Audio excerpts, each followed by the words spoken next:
with John Bush. I would say if you don't know him, but everyone fucking knows John, one of the greatest voices in metal for a long frickin' time. At this point, like 40 years. Yeah, that's terrifying. Yeah, but Yeah, accurate. yeah, but you really have a tremendous voice. All of most everyone that I hang out with, like you are their favorite era of Anthrax, including me, right? Like you're Well, you can like them both. Yeah, that's Mhm. what I said. You can like all of them. There's Neil Turbin, don't forget, the first Yeah. album. So Yeah, yeah, and it's not that they're bad. Your voice is just you just have such a fantastic voice. So it's a pleasure to mix that with what Anthrax had. And of course, Armored Saints fantastic. And now Category 7, holy shit, right? yeah. Yeah, well, I'm stoked about everything I've done. There's some things better than others through the years. I won't say what those are. Some people are like, I'll say, man, I don't really like that song. They'll be like, that's my favorite song. So I don't Yeah. say that anymore to people. But yeah, proud of all the stuff I've done. It's I was telling somebody earlier that it's really about longevity. I think that's the kind of the name of the game when it comes to music, for me at least, because fame and success and financial success is something that you just can never really guarantee. So you just kind of have to really guarantee that you make quality music, and that's really the number one thing. That's what I feel like I've done. So hopefully you have some success. You Yeah. want to do well. You don't want to, hey, nobody bought that record. Yeah, Right. but I mean, you want it on your terms. So, and I think I've done that for the most part. Yeah, I mean, I think that's, part of that longevity is making music for you and not for the masses, right? And I feel like you've been really good at being a part of that. Yeah, I mean, I think you have to make yourself happy first with what you're doing. I mean, if you're looking around and you're wondering, it's funny because the early days of Saint, we struggled with that a little bit because we never. It was ironic because we were from LA, but we really didn't sound like a lot of the LA bands that were out there. We played with them, Rat, Great White, Black and Blue, Wasp, but we didn't really sound like that. We were always a little bit more Euro sounding. Um, but we did great and we had great shows with them and they were all fun to play with. But and then there was the thrash movement that was also kind of happening at the same time, and played with a lot of those bands, obviously Metallica, Death Angel.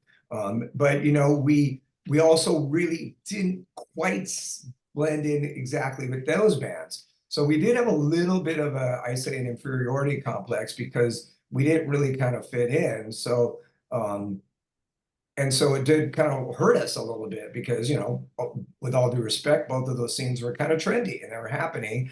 I know people don't think of thrash as trendy, but it was. So a lot of people went to that, or they were a hair band, and I had hair at that point, but we just didn't really fit in, and so it took some time for us to kind of say, don't worry about it, just do your thing and just concentrate on your style and really embellishing your style. And it didn't really, I think, kick in completely until probably Symbol of Salvation, till when we were actually dropped from our label and writing for only ourselves and just saying, you know what, we don't know what the future holds. Dave was sick, we just didn't know.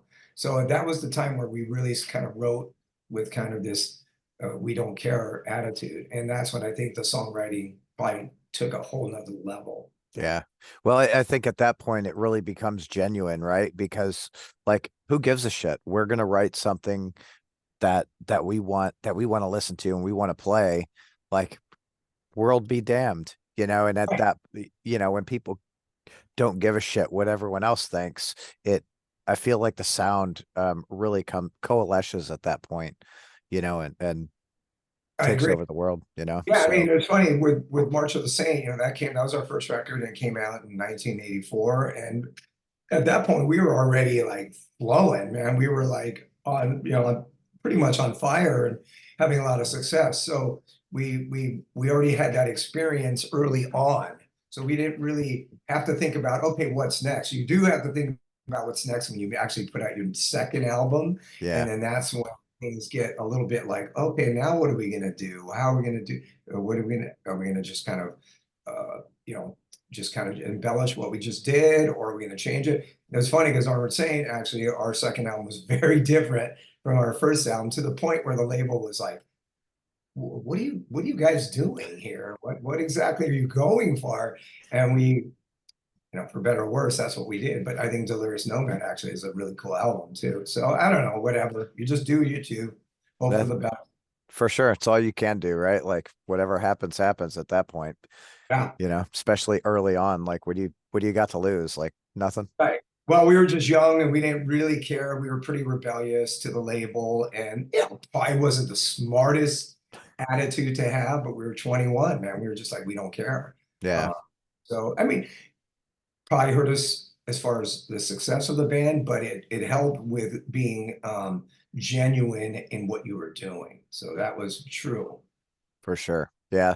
I think there's more in the underground stuff, right? There's a lot more people being genuine, which is, it's really fantastic because again, it's kind of that attitude of what have we got to lose? Right, Like, we're not playing stadiums. We don't really care if we ever get to that point. We just want to do what we want to do, right? right. So I'm gonna tell you, I've been listening to the Category 7 album all flipping day. Cool. What a fan what a fantastic piece of work. Right on. Thanks. It's yeah, it's powerful. It's it sounds very current, but with this kind of old school style a little bit. A lot of really awesome riffs and guitar playing. I mean, those guys are just off the charts, and killer rhythm section, Jason and Jack, and Bittner's just a all over the place drummer, but yet he plays within the parameters of the song, and as great as all the riffs are, there's still really some great song structure there. So Yeah, I think we did well with it. I agree. It starts off really strong within Stitches, and every song flows really well right into the next one and ending with Eder Stormen. Yeah, Like what an epic like instrumental that is.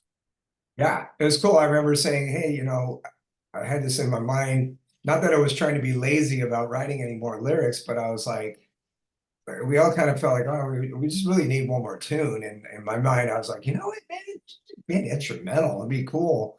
You don't hear those as that much anymore, to be No. honest. And and it seemed like we were all thinking that same thing. Maybe even the guys didn't want to insult me. They're like, well, we thought about that, but we don't want to insult you. I was like, no, man, please do it. Go, run with it. So it was cool. Yeah, it's it seems like there's obviously not a bad musician in the bunch with the band. Every single person has I'll say like a solid history of, bands behind them. So for all of you to come together and put this out is it's astounding, really. Yeah. And you still have to make it work though, like you can have all these people and you can say, okay, we're going to put this band together, and that's, it's going to be automatic, and it doesn't always work like that. Right. Still have to have some kind of blend there and mesh and camaraderie. And it's funny because as I've been saying, we haven't even had a rehearsal together. So like we really haven't even played as a band, which is not that unusual these days. Of course, people live in different places, and with Pro Tools and technology, you could obviously make records a little different like than you used to. For better or worse, it doesn't matter. It's just the way it is. But everybody, for some reason, I bought into the songs and bought into the what they were going to do to embellish those songs, um, and it worked.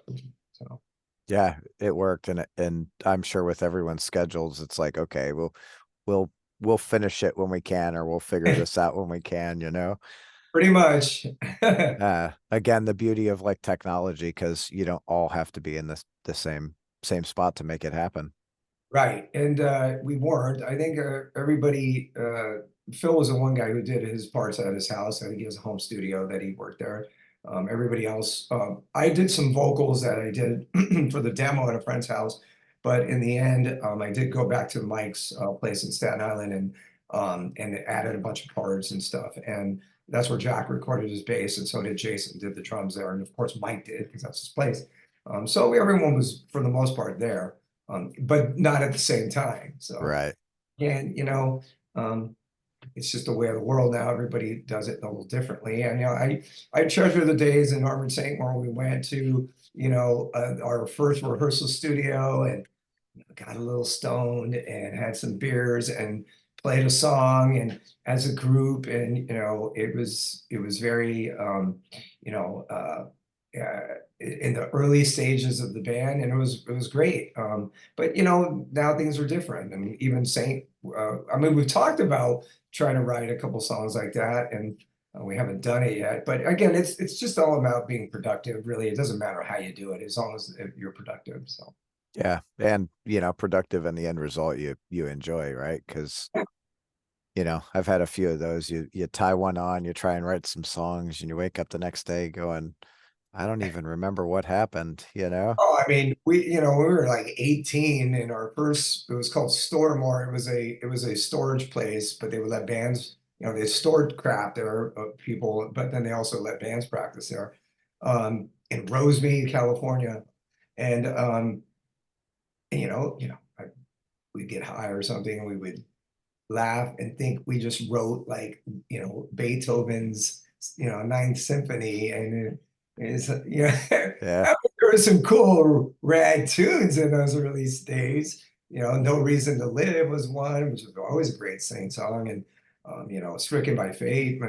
But it's like funny, is like I remember thinking we all did, we're like, oh my God, we were geniuses, and I think we're just high. Yeah. It I mean, that's part of it, right? You get high, you have fun, and you're like, man, was it's the awesome. it's the best thing ever. That's the great thing about being a kid. You For know, you sure, and it did build the camaraderie, and that was probably the most important thing more than the songs. Yeah, I think that's an important piece, right? People don't understand being in a band is you're essentially married, right? Like we have to Yeah, got to figure this out, got to have some good times to outweigh the bad times or potential stressors, right? you pretty much hit it on the head right there. Yeah, for Yeah. sure. So, is there plans for Category 7 to go out on the road at all? There's a plan. I don't know exactly for sure when that'll happen yet. A lot of it is, of course, again, based on people's availability and where they're at. And I don't know. Like for instance, Demmel is like he's on the road with Carrie, the Carrie King and doing this Macedon Lamb of God tour. So that's going to be he's going to be gone, and I think Jack's doing some Exodus shows too, and Armored Saints actually going to Europe next week, so we'll be gone for a little under a month, but. It's finding it when we can. In the meantime, we put these videos out, which are really cool, and we have two more to release eventually. And yeah, I think everyone wants to play. Just find the right show or tour to do it, and when it happens, they'll be there. But the enthusiasm is building. yeah, Record's not even out technically yet, so right. Nope, I was talking with Brian Fair from Shadows Fall, and he said, where were they? I guess they were on their way to like Welcome to Rockville, and Jason, of course, played the album, and he's like, man, like it is so good. I'm like, what I've heard of it, I absolutely love. I yeah, can't, so I was that's cool. That's very nice of him to say that. happy to be able to dig into the whole album and listen to it. Because I grew up in that time where you listen to the whole album. It wasn't just a single here and a single there, Yeah. and that that piece of work, right, is you have your record and the artwork, and it was all encompassing. Yeah, well, metalheads still love records, full records. We're not pop people. You want the record, you want the. I mean, a lot of people are buying vinyl. It's never going to be like it was in the '80s and '90s. But at the end of the day, People still love having full records and or CDs or however you listen, but listen to the whole thing because that's how records are still meant to be heard as a full record. Yeah. So luckily we're in a genre of music that people still like to do that. Yeah, and it's nice to see, like, for there was a lot of years where there was a little bit of vinyl selling, but it wasn't near, what it could be. So again, right? Like I think with the release, you guys have two variants. You have the European and the US version. Yeah, I mean, I still love vinyl. I think, it's really the best way to listen to a record. It's the artwork is big, the sleeve, it's just cool. It's just aesthetics of it all. And yeah, I think that's how music should be listened to. I still love CDs too, actually. I buy CDs and listen in my car, and I still dig it. Yeah, I feel like if I just download something out of my, well, I have an iPod actually, and we put on a hard drive, but if I do it, if I do it in a digital way, I don't really feel connected. I do need artwork to at least look at once. I might only look at it one time, but still just to open it up, kind of check it out, get an idea of what the band is going for. Maybe looking at the credits once or the lyrics. Sorry, my dog sees somebody. But It's okay. it's still, hold on one second.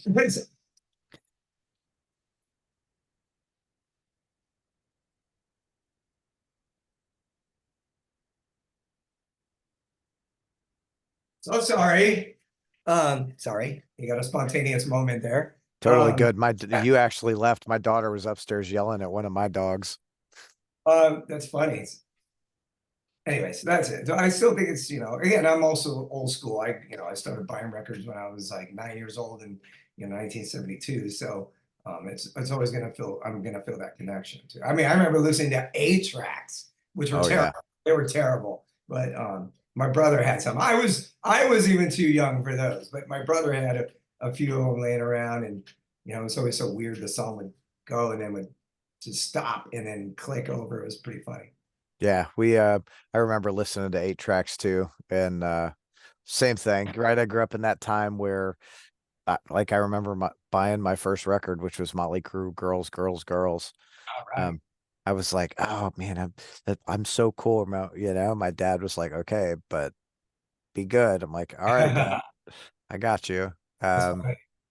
Yeah, now, and I miss record stores. I mean, record stores are real cool. I still try to go to Amoeba, which is that's one a store here in Hollywood. I haven't yep. been there, lately, but I used to love going into record stores, and of course, how many people bought records for the cover, and of course, I think probably every single person bought the first Maiden record because of that cover, and it's just it was a big part of it. Well, that was how we found music. You'd Right? like what's the cool cover? That one's awesome. I'm gonna get that and check that out. Yeah, without a doubt. Well, I'll make you a deal. Next time you come to Louisville, I'll take you to a couple of record stores. Great. And take me to a couple distilleries or something too. Ah, oh yeah, we can do that. Yeah. Um, I- I've got some really good bourbon for you. Awesome, dude. I'm stoked. Let's Right do on. it. Yeah, bourbon. So, what's your favorite bourbon?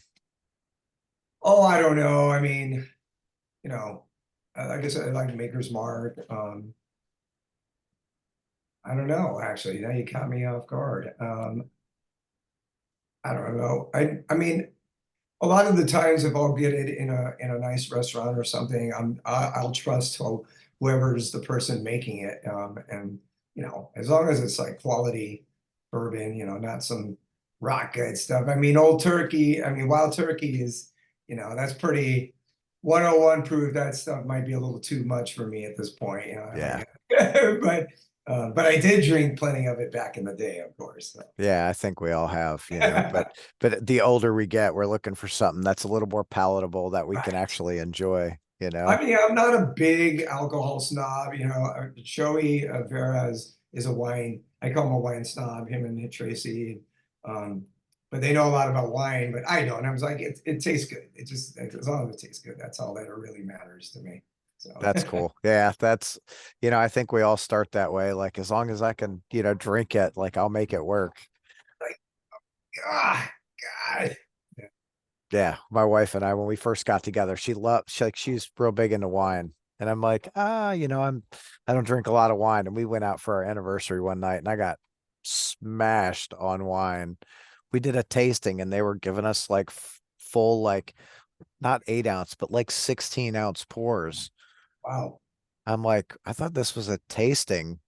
Right, right. You're supposed to have like a tiny bit. Yeah, no, I got kicked out of a winery for that same some similar situation like that where I was kept saying, give me more. I don't like that when they're like, this is a tasting, you're out of here. And I wasn't even drunk yet. And they kicked me out. It was pretty funny. In like, I know, retrospect, I was pissed at the time, but yeah, no, that's funny though. Like, no, I know it's a tasting, but I like the taste of that one, so I'll take that one. I I wanted to drink it. Like, who are you kidding here? You people are coming to drink. So Right. Yeah. Under the guise of we're just gonna taste it, like that's not my scene per se. nah, no, mine either. So sorry, on this category 7 album, is there a song for you that sticks out that you enjoy singing more than any other? Well, I haven't. Let me just again say that I haven't really sang any of these songs live. So, nah, I think I'm into the whole record, and I like all the songs. They all kind of happened their own way. Some were easier to write, some were a little bit more challenging. I think that they all kind of have a little different vibe from one another. Yeah. Um, so I just think that there's a lot of variety, but one thing it is very heavy hitting. Hmm. So I get more amused by what people think. My work is done as far as the record goes. So it's more about the curiosity of what people think and how they feel about it, and what they think of of the songs and stuff. And to me, that's more amusing than what I think at this point. So Well, I'm always like that. I can absolutely understand that from an artist perspective, right? Like, well, we did it, but what do you think about it, Because it really comes down to the public, in the end. I mean, you back to what we originally said, you have to believe in it Hmm. first, first and foremost. But once you do, it's a tough time. I think I can't speak for all musicians, but the way I always feel like once your record is done, it's like this little baby, and you have to, the baby grows up, and then you got to let it. My daughter just walked in. She's 19. She's not my little baby anymore. She's Yeah. goes to college, and we got to let go and let her live. And that's kind of how it is sometimes with music. You don't want to overthink it. Um, I don't know how Axel did it with the Chinese democracy. At some point, you got to let it go, man. Just let it go. You believe in it. It's good. Just let it go. Um, but I can see how people get caught up in like overthinking stuff and being a little too meticulous in the writing and the mixing. And at some point, you just go, it's good. It's rock, man. It's a rock and roll record. So that's what it is. Yeah. Um, Most of the best stuff is stuff that is simple, actually, in all honesty. So I mean, you do have to let it go. Once you do, then you have to mercy of what the public thinks. And but as long as you believe in it, it doesn't really matter. I mean, if the general consensus is that it's crap, I guess you have to do some personal soul Soul searching. searching. But Yeah. and then listen, let's face it, this computer world now, everybody's a critic, so um, but that's the way it is. That's life now, and so I believe, and I don't expect everyone to love it. And, like I've been saying lately, if somebody says something negative about it, I just hope that they're witty and funny. If somebody bags on me, but they're do it in a funny way, then I'll get a chuckle and be pissed, but laugh at the same time. But if somebody's just like he sucks, it's like that's all you got. He sucks. Like you got to be better than that. Yeah. Um, Yeah. Come on. My 10-year-old came up with better stuff than that, buddy. Right, Yeah. exactly, Yeah. exactly. Come on, man. If you're gonna, throw me throw me on the ground and kick me, then at least do it with some creativity. Yeah, for sure. Like I put some work into this record. You can at least put some work into your comments. Come on. Right, Yeah, right. for sure. So For you, like what, I guess, where did the project start for you? Those guys, they had they kind of Phil and Mike and Jason, I think, had the idea of doing something, and then Phil and Mike started writing stuff, and then they obviously needed a singer, not for the one song, but for the nine others. And so they thought about me, and Phil and I had a relationship with some of the Metal Legion stuff that we've done together, shows and stuff. And so he's like, "Would you be into it?" And I was like, "Oh, send it to me." And so I liked it. I thought it was cool. Wanted to see what I could do with it, see if it was right for me. And I started writing. And then once I did, recorded a couple demos, and I was like, "Here, what do you think?" And they're like, "Yeah, it's great. Keep going." All right. What a like you have such a powerful voice and it's so unique, right? I think it fits really well with the music on that album. Well, thank you. Yeah, I try to match the music and whatever it is. If the music, kind of suggests this, then I try to do it. Power can be in different ways. It could be in something soft. It could be, something yelling. It could be, I mean, the sky's the limit when you're writing songs. You can do whatever you want. It could be a melody. It could be something just, a cadence or I don't know, whatever, just, but yeah, I let this, for all the songs I've written through the years, it's just, I kind of let it get into me and go, okay, this is what comes out, this is what comes out of me, and just run with it like that. And same with lyrics. I just started maybe working on something, write something, maybe a sign will trigger an idea, and whatever it could be. Again, it's the world is the canvas out there, so to speak. So you can just kind of get inspired by something and then let the dominoes kind of fall and run with it. And that's what I usually try to do. Again, I'm not like, this is rock and roll. And so I think it's, at the end of the day, you kind of, I try to take a simplistic approach to what I'm doing. I'm not, a music theory scholar by any means. So I can't rely on that. I have to kind of go on just some gut instinct stuff. And that's what I do. Yeah, that's the beauty of music though, right? You don't have to have a PhD in music theory to make good music. Some do, I don't, but yeah, just as long as it as long as it feels right and it feels like, yeah, this sounds like a cool song. Let's run with it. That's what I try to do. Yeah, that's good. I like the more like organic way of going about it, right? I'm gonna play what I feel, I'm gonna sing what I feel versus like, oh, but the A has to come after the C for blah blah, whatever Yeah, reason. I agree. Yeah, exactly what I think. I think you just kind of follow your own lead there when it comes to an idea, and then you just kind of you start embellishing it in whatever way that is. So, um, I songwriting, it's funny because there's no right or wrong. I've had discussions with people, and it's like, well, is this right? And I was like, well, there's no wrong or right. It's just, what do you think? I mean, some things are. I mean, obviously, if you're singing a part and you hear a chord and it's contrasting, that's not right. But if in terms of how you do melodies, for me, it's just my struggle is these days is just trying not to repeat myself. That's I've written a lot of songs, so when it comes to lyrics and stuff, I just noticed something. I'm working an Armored Saint song the other day, and I noticed there was a word that I had used before, and at the moment I didn't know that, but then I was like, wait, I think I did. And then I look back and I was like, darn, I use this word. So I have to find a new word for that. Because I try not to repeat myself. Same with melodies, same with all of that stuff. And it's hard because it is metal. We're not category 7 as a metal band. So is Saint, so is Anthrax. So, it's not like I'm all of a sudden going into, doing, my hip hop record, and, Right. it's gonna have a different vibe because it's that. It's rock, so it's heavy metal, and so you have to, I for me personally, for one, just challenge myself to make sure I can try not to repeat myself. And I have, I've noticed certain words I've used more than one occasion, and I'm like, "Arr!" but you know, what are you gonna do? Well, it's going to happen, especially over, such a great career like you've had, like 40 40 plus years at this point. Um, it's going to be hard not to use those same words.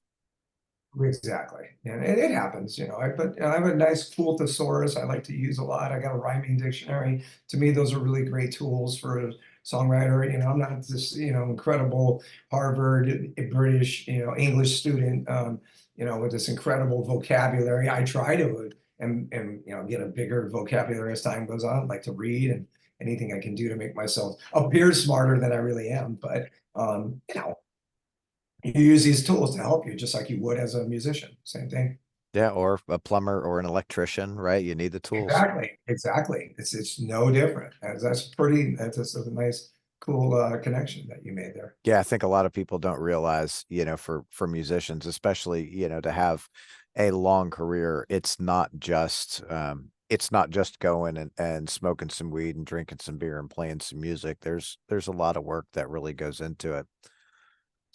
I mean, if that helps you, you know, then great. But yeah, you just I mean, you know, look at every, you know, da, da, da, da, da, you know, I mean, we've done it, right? Yeah. Everyone's done it. So like how are you gonna do it?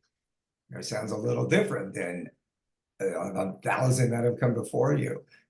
You know, those are the challenges, and or not, or you just or you don't. So I mean, but that separates you know that separates people who are able to go, okay, I'm going to do that, but I'm going to do it in this way, and that's why it's going to sound different. Yeah. That's the challenge. It's not easy. I mean, we're playing metal, and you know a lot of things have been done many times. So how do you say it differently? And I think a lot of that is the important thing is to let your personality be the difference maker. That to me is everything. It's about your own individual style is the thing that hopefully changes it and makes it sound different than the pack. Because you want to stick out from the pack. We all do, you know. Hmm. So how do you do it? How do you do that? By I think the most easiest way is to let your style come out. I mean, Bon Scott is one of the greatest rock singers of all time. Did he have like a 4 octave range? Hell no. You know, he drank bourbon, and that was his. You know, same with Lemmy. I mean, Lemmy Yeah. was a good singer actually, because it was his style. You heard it, and it was Lemmy. And the same with Bon Scott. And there's Halford, who actually has a very broad vocal range and is incredible, of course. But you know, but this it's the style of the performer that I think is the key. Hey, you know, Dave Mustaine has his own unique sounding voice. Uniqueness, that's the key to me as far as rock singers and rock players go. So when you hear it, you go, that's him. Yep. It's just like we were saying earlier, being genuine, right?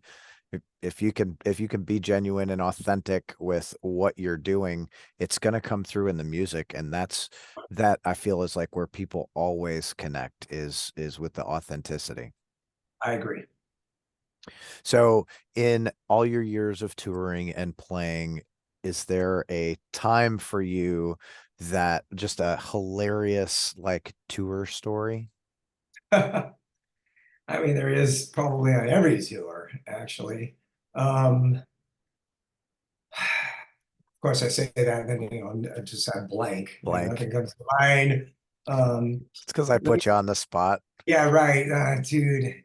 You should have prepped me for this. Yeah. Um, you know, let me try to just think of something. You know, I was saying just toured with Queensryche. We were out for a pretty long tour, as tours go these days, about 8 weeks, a little under. And let me try to think of something connected with that tour because it was the most recent one. Let me think here. Give me a second here. Give me a second. I started doing this thing towards the probably the last sort of the tour where I was going into the crowd and singing into the audience on one particular song. So it was funny to like one time, I'm not probably more than one particular time, but there was a couple of shows where I actually went in the crowd and then kind of snuck in there, and then I probably went behind like the first, you know, maybe 8 rows of the crowd and was singing. You know, the song was Aftermath, which is a kind of a, you know, is a kind of a not a ballad by any means, but just a kind of a song that has a couple slow sections to it. And I did those. I would sing that part behind a lot of the people in the crowd, and so they were looking, going, "Where is he?" And and I'm here. I am behind some of the people in the crowd singing, and it was funny for them just to get some of the reaction of people going, just trying to figure out where I was and what happened, and then somebody would maybe like just turn around and here I am singing, and to be that close to somebody, to sing right in like kind of their face. I don't know if that's any of that's a funny tour story, but it is a cool part of having this moment with some members of the audience.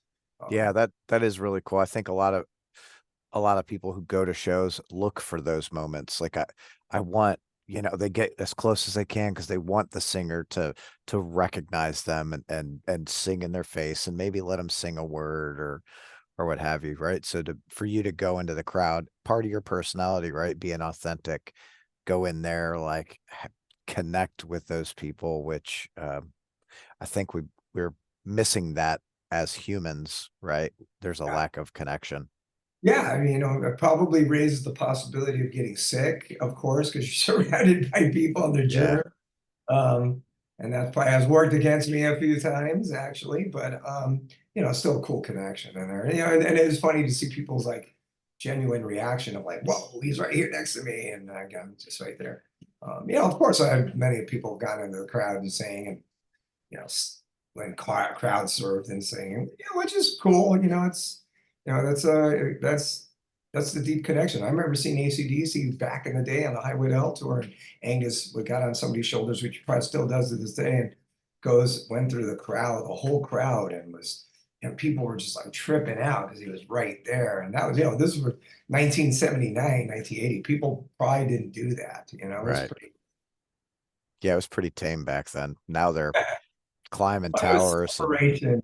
yeah, yeah, it's very different. Well, John, I know you've had a long day of interviews, and I'm the last one, so I greatly appreciate you taking time out of your day to come and chat with me about Category 7.